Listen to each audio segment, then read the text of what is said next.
Can I help? Hi there, Mary. My name's Alistair. I'm calling from Consumer Direct. Have you got a few minutes to speak to me? Hold on a moment. Hello? Hi there, my name's Alistair. I'm calling from Consumer Direct. Have you got a few minutes to speak to me? Uh-huh. I'll tell you what it is. I've received a phone call, a rather strange phone call, from a gentleman who purchased shoes from your store. He said that we tried. I know what you're talking about, aye. Essentially, if you sort of saying to me that what's happened is he was sold shoes and he seems to have misinterpreted what they were. He didn't realise that they were fake leather, and he's asked you if it's possible to get him a refund. Can you tell me your side of the story on that one? Because he's not making too much sense from the call he gave me. He said he bought shoes out of here. I don't know when. He never told me when. Right. And we gave him a box, which we don't give shoes out in a box anyway. He phoned me on Thursday, first of all, and says he had 2 shoes, but he lost one. A new day he phoned and he says that there was only one in the box. Right, okay, and what is it he's wanting you to do? I mean, well, I say he was rambling on the phone a wee bit, but we've got, every call we get, we've got to sort of take it forward for our own records and stuff like that. What was it he actually wanted you guys to do about this? Give him his money back. Give me his money back. Right, okay, and obviously, so he's telling you that he's lost a shoe? Aye. Right, okay. Right, the problem we've got is that he seems to have actually been missold something, so that normally if it was just a case of the guy's lost a shoe, then we'd say fine, but the complaint he's making is that he's been missold something, so that would leaves us with a bit of a quandary. Is there anything you can do, or you'd be willing to do, to sort of placate the guy, to try and sort of get this thing off both our backs? Well, I would need to contact head office. Right, something, I mean, I think obviously he's only got one shoe. Would it be possible, I'm trying to think outside the box here, would it be possible if you gave him half his money back? Would that be something you could do? No, I don't think so. Right. Is there any thoughts you've got, maybe something that could be done, just because, I mean, I'm not sure, the guy does seem a wee bit sort of not all there.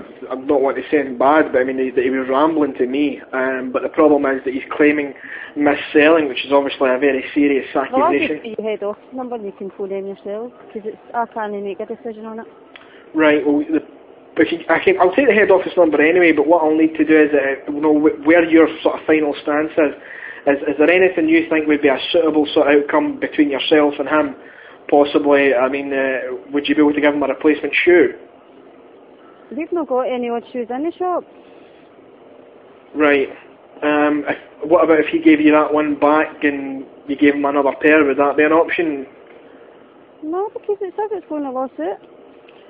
Right. See, that's what I'm saying, because obviously he's claiming he's been missold something. If it was just a case that he's bought shoes and he's lost one, then obviously I would have said to him already, you know, that's your prerogative, but he's talking about that he bought these under false pretences, which is an entirely different matter. Right, well, I'll just give you head office number, because I'm nothing in to do it. Right. Okay, go ahead then. I'll need a name for someone as well, if you could give me a name or someone I can't give you a name, you just need to phone up and speak to, and they're closed on Saturday anyway, so you'll not get them to Monday. Right, okay. Your number anyway. Go ahead then. It's 0116. 0116, yeah? 22. Yeah? 3000. 3000. Right, okay, I can give him a phone. So, in your eyes though, I mean, obviously, is your sort of stance that it's his problem, nothing can be done? No, because nobody sold them just one shoe anyway. No, I think it's not. I don't think anybody's. I don't think he wasn't disputing that with me. He never mentioned anything about somebody selling one shoe. His complaint was that he saw faux leather and assumed it was some other kind of animal's leather rather than what we all know it means, which is false. We don't sell real leather shoes either, and everybody knows that we don't sell leather shoes. Right. He said it was a young girl with dark hair. There have to be young girls with dark hair in here. Right, so that doesn't really help us narrow it down. It's impossible for one of them to have said this is fox leather or something like that, because that's what he's saying. I'm just playing devil's advocate here. I'm not accusing you of anything, obviously, but I'm just trying to play both sides of the story here. No, as I say, you just have to contact head office. Right, so, right, okay then. I'll get them in Monday morning at 9 o'clock. 9 o'clock then. Okay, thanks very much for your help with that. Appreciate it. Take care.